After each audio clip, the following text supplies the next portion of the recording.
No dia 25 de agosto desse ano, a CBF reconheceu o Atlético Mineiro como tricampeão brasileiro, por causa da conquista do título do Torneio dos Campeões, no ano de 1937.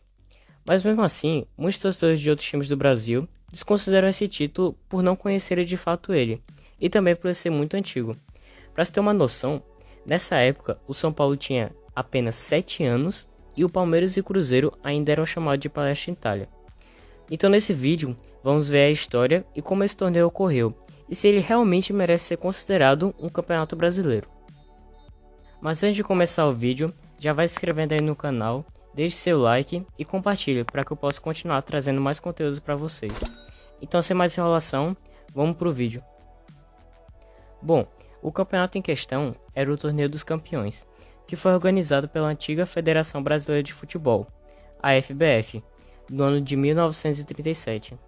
Esse torneio veio para substituir o Campeonato Brasileiro de Seleções Estaduais, que era um campeonato feito também pela FBF, porém não haviam clubes profissionais disputando a competição, já que eram apenas seleções estaduais, diferente do Campeonato Atlético Mineiro.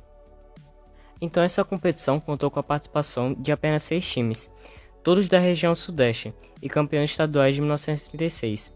Foi o Atlético Mineiro como campeão mineiro, o Fluminense como campeão carioca, a Portuguesa campeão paulista, o Rio Branco campeão capixaba, o Aliança campeão fluminense e a Liga Marinha, que era um time do Distrito Federal da época, que para vocês terem uma noção era do Rio de Janeiro, e foi convidado pela FBF.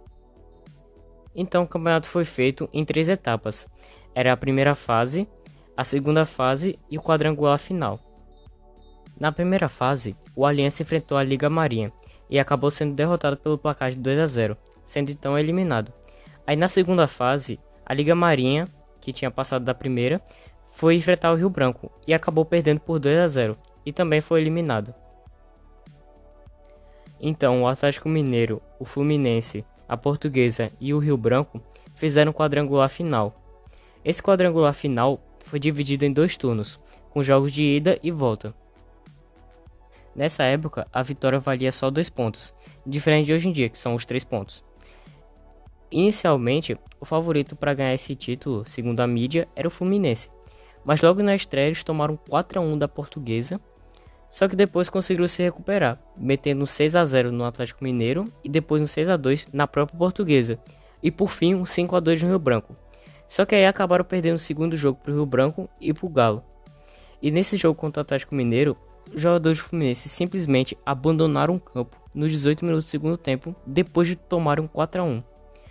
E o Atlético Mineiro, mesmo tomando 6-0 do Fluminense e empatando o segundo jogo em 1-1 com o Rio Branco, conseguiu vencer o Fluminense por 4-1, como já dito, e a Portuguesa por 5-0 e por 3-2, e o Rio Branco por 5-1. Assim se sagrou campeão do Torneio dos Campeões e atualmente sendo o primeiro campeão brasileiro. Aí a classificação final ficou: o Atlético Mineiro em primeiro lugar com 9 pontos, o Fluminense com 6 pontos, o Rio Branco ficou em terceiro com 5 e a Portuguesa ficou na lanterna com os 4 pontos. Apesar desse torneio ter sido disputado por poucas equipes, ele teve muita repercussão na época, sendo a primeira competição profissional que envolveu campeões estaduais. E ele foi destacado em vários veículos da mídia de diferentes estados, como Rio de Janeiro, São Paulo, Minas, Pernambuco e o Paraná, que retratavam o Galo como campeão brasileiro. Como por exemplo no jornal O Dia, do Paraná, que ressaltou o Atlético Mineiro como campeão brasileiro de 1937 por parte da Federação Brasileira de Futebol. Também em 1950, quando o Atlético foi jogar na França contra o Stade Français, eu acho que é assim que se pronuncia, não sei, os jornais franceses se referiram ao Galo como campeão brasileiro. Além de que também, em 71, depois do Galo ser campeão brasileiro, o jornal O Globo afirmou que a equipe havia conquistado seu primeiro título em 1937. Ou seja, o Galo já era bicampeão e a gente nem sabia. Em 2010, quando a CBF passou a reconhecer a Taça Brasil e o Robertão como campeonatos brasileiros, cogitou-se que o Atlético Mineiro ganharia o título de 37. Só que aí, o presidente do Galo na época, Alexandre Calil, não fez o pedido. Aí em 2022, depois do Galo ter conquistado o bi, o presidente do clube, o Sérgio Coelho, fez o pedido para que reconhecesse o campeonato como título brasileiro. E nesse ano, no dia 25 de agosto, a CBF aceitou e uniu o campeonato de 37 aos títulos de 71 e 2021, tornando o Galo um tricampeão brasileiro.